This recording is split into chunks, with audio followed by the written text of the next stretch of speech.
আজকে বাবার বাড়িতে গেছিলাম। তো আসার পথে দেখলাম এখানে স্কুটি ওয়াশ করছে। আর আমার গাড়িটা এত ধুলো পড়েছে যে কী বলবো। তাই ভাবলাম এখান থেকে একটুখানি ধুয়ে নিই। এখানকার যে মানুষগুলো আছে খুব সুন্দরভাবে এটাকে ওয়াশ করে, অনেকটা টাইম নিয়ে করে। হাই রোডের প্রায় সামনেই আছে।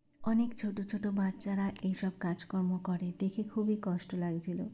এই বাচ্চা বাচ্চা ছেলেগুলোকে দিয়ে এই সমস্ত ওয়াশের কাজকর্ম করাচ্ছে। তো যাই হোক, আমার স্কুটিটা একদম চকচকে হয়ে গেছে। আর যেহেতু ব্যাটারি স্কুটি, চার্জটাও অনেকটা কম ছিল, তাই ভাবলাম আর কোথাও দেরি করা যাবে না, এবার সোজা বাড়ি যেতে হবে। আর বাড়িতে গিয়েও অনেক কাজ রয়েছে। বিনায়ক ছোটোবেলায় তোশকের মধ্যে এত সুখ করেছে যে দেখো তোশকগুলোর অবস্থা কী হয়েছে। এই জন্য ভাবলাম এগুলোকে আবার নতুন করে বানাতে হবে।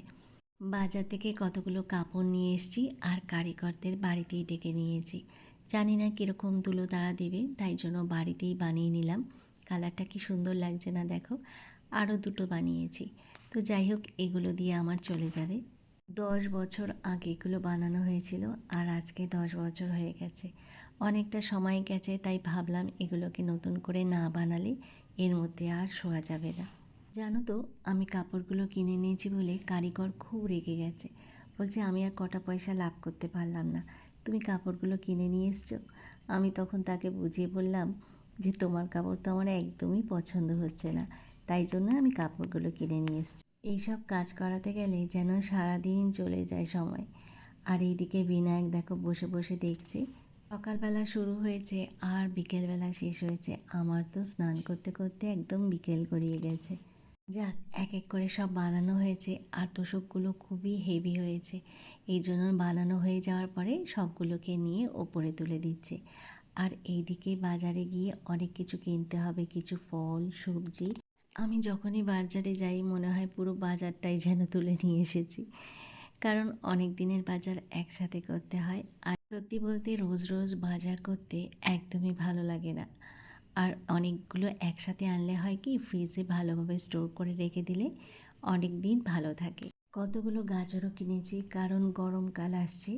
এখন একটুখানি গাজরের জুস খেলে খেতে বেশ লাগে, আর বেশ এনার্জিও কিন্তু পাওয়া যায়। টমেটো দেখলাম অনেক সস্তা হয়ে গেছে, তাই বেশ অনেকগুলো টমেটো নিয়ে এসেছি।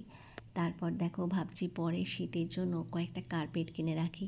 মেঝেটা বড্ড ঠান্ডা লাগে, কারণ মার্বেলের মেঝেতে মানে শীতের সময় যেন পা দেওয়া যায় না। আর এখান থেকেই কয়েকটা কার্পেট চুজ করছিলাম। তো প্রথমে কিন্তু অনেক দাম বলছিল, তারপর দাম দর করে করে এই কটা কার্পেট নিয়েছি, মানে দুটোই নিয়েছি। একটা এই কালার, আরেকটা নিয়েছি হচ্ছে এই সেম সেম যে আরেকটা কালার আছে সেই কালারটা। কেমন হয়েছে বলো তো? আমার তো বেশ ভালোই লাগলো। অনেকটাই হালকা পাতলা, এই জন্য কিন্তু ধুতে খুবই সুবিধা, তাই ভাবলাম নিয়েই নিই। বাড়িতে কোনো অনুষ্ঠান হলে বা বাচ্চারা যদি বসে মেঝেতে, তাহলে অনেক কাজে লাগবে। তারপর দেখো আমাদের পুজোতে কী কী রান্না হয়েছিল তোমাদেরকে তো দেখাতে ভুলেই গেছি।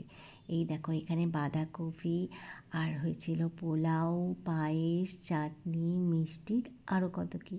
এগুলো কিন্তু আমরা নিজেরাই সবাই বানিয়েছি, আর সত্যি বলছি এত টেস্ট হয়েছিল।